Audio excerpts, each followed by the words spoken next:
Ya, tidak puas dengan kinerja Bawaslu Buleleng, belasan warga datang ke kantor Bawaslu Provinsi Bali. Mereka kecewa dengan kinerja Bawaslu Buleleng yang tidak becus menyelesaikan kasus politik uang.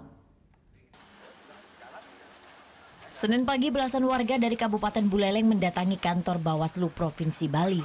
Sembari membentangkan poster, mereka juga meluapkan rasa kecewanya dengan sikap Ketua Bawaslu Kabupaten Buleleng yang dianggap tidak becus dalam menyelesaikan kasus politik uang oleh salah satu caleg DPRD Provinsi Bali. Namun kedatangan mereka hanya diterima oleh Kabag Penegakan Hukum dan Humas Bawaslu Bali. Melalui kuasa hukumnya, mereka menduga Bawaslu Buleleng menghilangkan barang bukti uang yang diserahkan oleh warga yang melaporkan. Beliau sempat menanyakan sejauh mana tindak lanjut dari laporan beliau. Nah, kepada Ketua Bawaslu Buleleng. Nah, ternyata Ketua Bawaslu Buleleng ini sibuk mencari orang yang mengaku tim sukses dari oknum calon itu memberikan uang ke sini.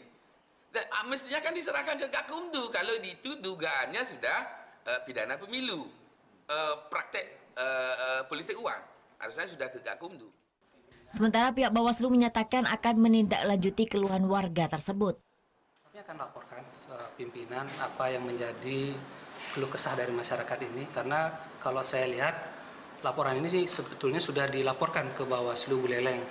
Kemudian masyarakat melihat penanganannya kurang baik mungkin di sana, dan ini akan menjadi catatan bagi kami untuk melihat bagaimana kinerja dari jajaran kami di bawah. Selain melaporkan ke Bawaslu, kasus ini juga sudah mereka laporkan ke Dewan Kehormatan Penyelenggara Pemilu. Surya Sanjaya melaporkan untuk NET.